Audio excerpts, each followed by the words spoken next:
Vous savez que Arnaud Demanche a un projet de comédie musicale à vous proposer. On n'est pas dans la merde non plus.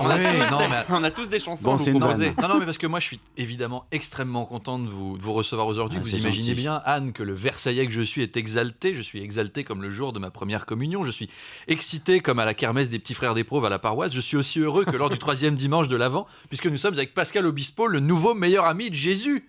Pascal Obispo qui a fait une comédie musicale sur Jésus. Vous chantez Jésus. Comme avant vous, Sœur Sourire, qui faisait Dominique Nique, ou Patrick Bouchitet, qui faisait Jésus revient, sauf que vous chantez mieux. Et... En plus, on ne peut pas parler d'un coup d'essai, Pascal Obispo, puisque vous avez d'abord chanté Moïse avec les 10 commandements, ensuite il y a eu Adam et Ève, et maintenant Jésus. C'est pas moi qui ai chanté, hein. Oui, mais bon, vous avez célébré, on va dire. Voilà.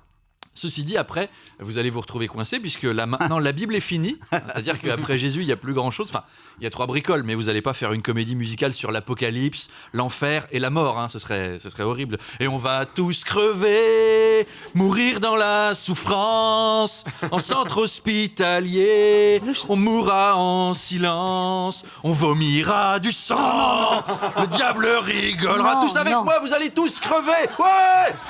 Ou alors Pascal Obispo, pour continuer dans la chronologie religieuse, j'avais aussi imaginé Mahomet, la comédie musicale, avec des titres de chanteurs connus, par exemple, pour parler de la vie du prophète, quand l'ange Gabriel lui apporte le Coran, je sais pas, un truc genre « Ange Gabriel, tu guides mon esprit, ton Coran dirigera ma vie ». Ça aurait été pas mal, non ? Puis Mahomet aurait pu être interprété par Grand Corps Malade, qui est aussi une star d'islam, du slam, pardon.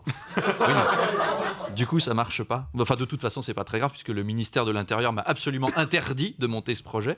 Donc, du coup, Pascal Obispo, une fois que vous aurez fini avec Jésus, je ne vois qu'un seul sujet de comédie musicale possible pour aller encore plus haut vers le divin. On en a déjà parlé.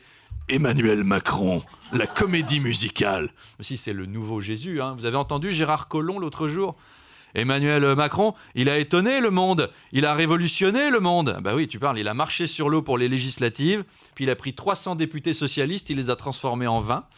Donc du coup, je vous propose une grande fresque musicale. Emmanuel Macron, lève-toi et en marche. Avec que des chansons de Pascal Obispo. Par exemple, la rencontre avec Brigitte. Je suis tombé pour elle.